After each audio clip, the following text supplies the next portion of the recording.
वैसे आपका नाम क्या है? जब आपको रोकने के सारे तरीके नाकाम हो जाएं, तो लोग आपको पागल कहने लग जाते हैं। क्या तुम्हें पता है असली पागलपन क्या होता है? असली पागलपन वो होता है जो लोगों की गालियों को तालियों में बदल दे। दोस्तों, आज का ये वीडियो तुम्हारे अंदर पागलपन की आग लगाने वाला है। अगर लोगों की गालियों को तालियों में बदलना है तो इस वीडियो से एक सेकंड के लिए भी नजरें मत हटाना, वरना तुम बहुत कुछ खो दोगे।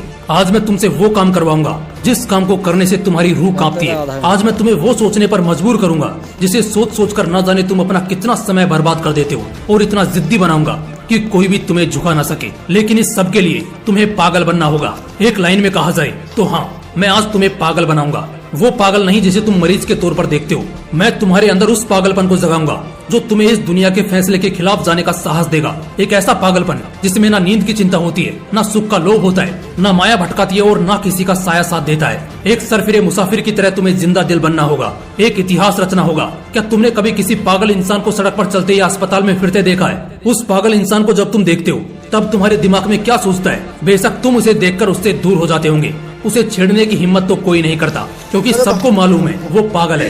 उसे चाहे पागल बोलो, गधा बोलो, बेवकूफ बोलो या निकम्मा बोलो, उसे कुछ फर्क नहीं पड़ने वाला। ठीक इसी तरह जब तुम अपने कैरेक्टर में इतना पागलपन भर लेते हो तब तुम्हारी कामयाबी के रास्ते धीरे धीरे खुलने लगते हैं। तुम्हें दुनिया की बातों से, गालियों से या तानों से फर्क पड़ना बंद हो जाता है। तुम्हारा कोई इस्तेमाल नहीं कर पाता, तुम्हें कोई धोखा नहीं दे पाता। तुम्हें बस अब तुम्हारी मंजिल, तुम्हारा रास्ता नजर आता दिखाई देता है। जिस तरह एक पागल इंसान में दर्द को महसूस करने की बहुत कम क्षमता होती है, बिल्कुल ना के बराबर, ठीक उसी किस्म का पागलपन जब तुम्हारे अंदर होता है ना, तब तुम किसी भी चीज से नहीं डरते। ना तुम्हें रिया के लेटेस्ट रील से फर्क पड़ता है, और ना तुम्हें रात भर जागकर अपने काम को करने के तकलीफ से कोई फर्क पड़ता है। ना तुम्हें दिन से फर्क पड़ता है और ना ही देर रात से। अगर फर्क पड़ता है तो सिर्फ अपनी धुन से, जिसमें तुम खोए रहते हो। अपने सपनों को पाने के लिए समझदारी के साथ साथ पागल भी बनना पड़ता है। जो देखी है मंजिल, उसे पाने के लिए पागलपन दिखाना पड़ता है। मैं पूछता हूँ, क्या ये पागलपन सिर्फ आशिकी में दिखाना जायज है? क्या ये पागलपन नाजायज हरकतों को दर्शाने के ही लायक है? क्या पागलपन बस अपनों से लड़ने और घटिया जिद्दों को पूरा करने के लिए ही बोला गया है? नहीं दोस्तों, बिल्कुल भी नहीं।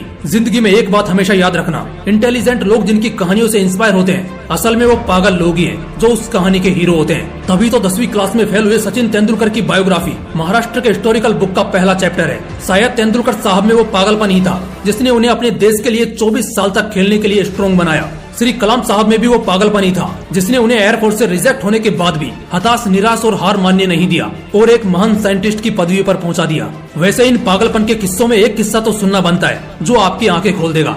एक लड़का जिसे फुटबॉल का बड़ा शौक था, उसे एक दिन बहुत बड़ा फुटबॉलर बनना था, लेकिन वो दिल की बीमारी और पैर की कमजोरी से परेशान था। और जैसा कई सक्सेसफुल लोगों के साथ हुआ था, वैसे ही इसे भी डॉक्टर ने साफ कह दिया था कि ये लड़का कभी भी फील्ड पर नहीं उतर पाएगा, और अगर ऐसा हुआ तो ये मर जाएगा। लेकिन उस पागल लड़के को क्या फर्क पड़ने वाला था? डॉक्टर की बातें उस पर बेअसर हो गई। उस लड़के ने अपने दिल का ऑपरेशन कराया और फिर उतरा मैदान पर और फुटबॉल के इतिहास को ही बदल कर रख दिया। और आज वो लड़का दुनिया का सबसे हाईएस्ट पेड एथलीट है। मैं बात कर रहा हूँ फुटबॉल के लेजेंड लियोनेल मेसी की, जिसकी दीवान की दुनिया में इस कदर है कि फुटबॉल के डाई हार्ड फैंस इन्हें भगवान मानते हैं। अगर इन सभी में वो पागलपन, वो जिद नहीं होती, अगर इन्हें भी लोगों की बातों से फर्क पड़ना शुरू हो जाता, तो शायद आज ये लाखों करोड़ों लोगों की इंस्पिरेशन नहीं होते। कौन कहता है नेचर और सिग्नेचर कभी बदलता नहीं? बस एक चोट की जरूरत है। अगर उंगली पर लगी तो सिग्नेचर बदल जाता है, और दिल पर लगी तो नेचर बदल जाता है। अगला एक साल, सिर्फ और सिर्फ एक साल पागलपन को सौंप दो। खुद के किरदार को पागल बना लो। एक ऐसा पागल सरफिरा जो अब नया इतिहास रचने को तैयार है। एक ऐसा पागल जवान जो अब सिर्फ अपनी कामयाबी के पीछे भागने को तैयार है। एक ऐसा पागल राही जिसे अब कोई फर्क नहीं पड़ेगा कि उसके रास्ते में कितने कांटे हैं, कितनी मुश्किलें हैं, कितने विरोधी हैं